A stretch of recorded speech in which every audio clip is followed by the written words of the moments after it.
Santa Cruz. Isang malakas na palakpakan may kasamang hiyawan. Mayora Ate Sara Vizcaya.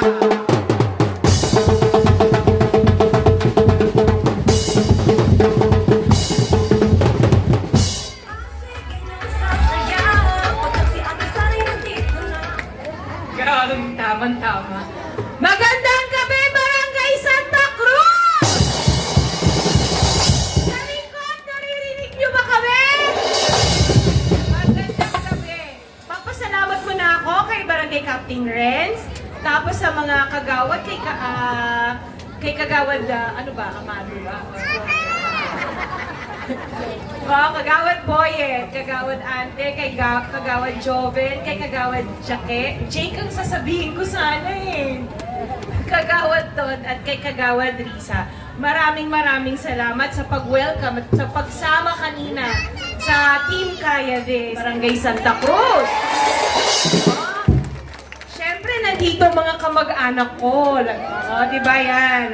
Si Tito Totong. Yan ang pinsan ng daddy ko. At syempre, salamat kay Tita Remy. Palagi na sa office si Tita Remy, no? Maraming salamat. Anyway, nandito kami ng Team Kaya This. At syempre, nandito din kayo nakikinig sa amin. Kasi, interesado kayo malaman kung anong kaya namin dalhin sa lamesa. Tama po ba? Yan. Kaya kami nandito. Sino pala first time ako nakita? Konti na lang ba o wala na? Ay, lahat kilala na pala ang isang Ate Sara. So, happy vibes lang tayo para mamaya pag-uwi nyo, maaalala nyo si isang Ate Sara, no? Ako si Ate Sara, may-ari ako ng St. Gerard Construction. Mas kilala nyo, tama ba? Ang kabilang, yung isang may-ari nun, yung aking better half, nabisaya ng konti. Better half si Kuya Curly. Hindi po totoo ang chismis na iba ang may-ari ng St. Gerard.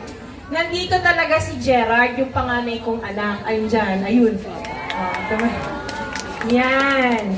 Siya si Gerard, patunay hindi totoo ang chismis. Anyway, nandito kami. Sino naka-attend ng medical mission dito? Nagbaba kami. Sino naka-attend? Yan. O, diba? Libre po ba? May binayaran? O, yan ang pahapyaw na serbisyo na gustong ihatid sa inyo ng Team Kaya This. Libre na serbisyo. Kaya kami ay nangangarap ngayon na magpatayo ng isang 11-story na ospital sa ating lungsod. Yung 11-story na yun, nandun na lahat. Alam ko meron na tayong CT scan sa PCGH. Alam ko meron din tayong MRI. Pero yung serbisyo limited. Kumbaga halimbawa, pag nagpa-service ka ng ganon, alam ko, matagal maghihintay. Balita ko, chismis lang ba to? Gusto ko kasi manggaling sa inyo eh. Totoo po ba? Sino nakaranas na ER, tapos nakaupo sa monoblock, tapos nakaswero daw? Totoo ba yon? Totoo po! O, ayan na, may mga vlogger dyan, no? Nakikita kayo, sige kayo, mababash kayo. So, totoo po, no? Ayaw natin ng ganun serbisyo. Siyempre, may sakit ka na, pahihirapan ka pa. Ayaw natin ng ganun. Ang gusto natin, as soon as pagdating nyo sa ER, aasikasuhin kayo kaagad ng doktor. May kama na naka-ready para sa inyo. Isa pa na gustong pangarap natin, kami nakipag-usap sa isang governor ng South Cotabato. Sa South Cotabato, zero billing. Wala silang binabayaran. Wala ding cashier. Yan ang isang pangarap natin na pwedeng mangyari dito sa Pasig. Na walang babayaran sa ospital, zero billing, wala din tayong cashier. Okay po ba yon? Para sa ito, kasi diba ang sabi ni Consi Richie, health is wealth. Dapat alagaan natin ang health natin kasi pag nagkasakit tayo, hindi tayo makakapagtrabaho, hindi tayo makakakilos. Kaya kailangan alagaan natin ang kalusugan natin. Isa pa sa pangarap natin, sino yung wala pang bahay?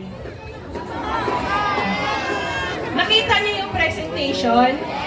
O, di ba? Ang ganda, no? Ng pabahay. Pero meron naman available sa Tanay tsaka sa Laguna kung gusto nyo. ayaw nyo. Siyempre, ayaw din natin yon. Kasi ang gusto natin o pangarap natin, dito kayo sa Pasig pa rin titira kung bibigyan kayo ng pabahay. Hindi kayo lalayo sa Pasig, dito pa rin. Siyempre, nandito ang trabaho, nandito ang negosyo, at higit sa lahat, andito ang pamilya natin. Tama? Kasi ang kung lehitimo kang Pasigueño, one way or another, magkakamag-anak tayo.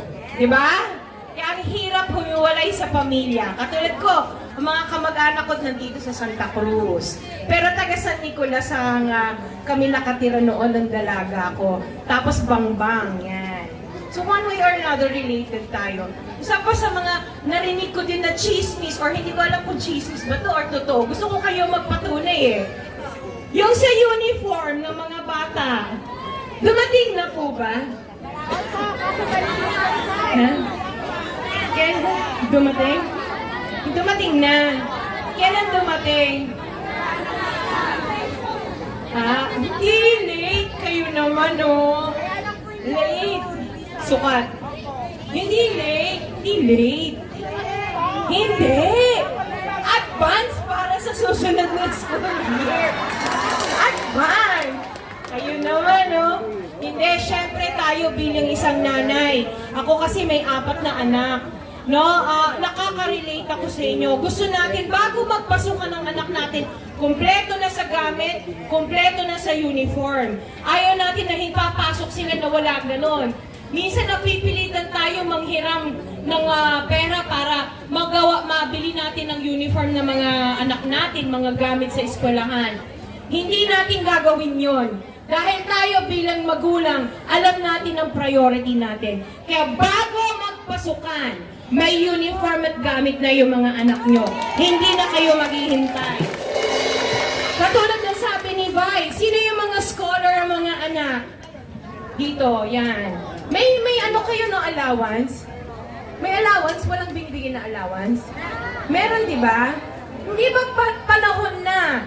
Dapat na dagdagan natin yung allowance na yan para sa scholars. Actually, nag-usap na kami ng mga konsihal namin.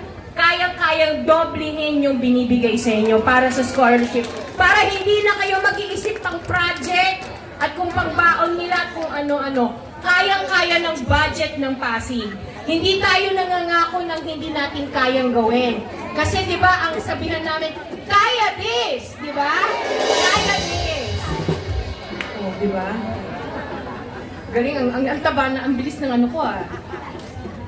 Isa pa sa pangarap natin, mga seniors natin, no? Siyempre, ang sabi ng nanay ko at saka tatay ko na asawa, makukuha ka ng marami. Diba? Pero ang magulang, iisa lang yan. Dapat mahalin at alagaan. Kaya ako inaalagaan ko nanay ko hanggang ngayon. Nasa akin ang mami ko.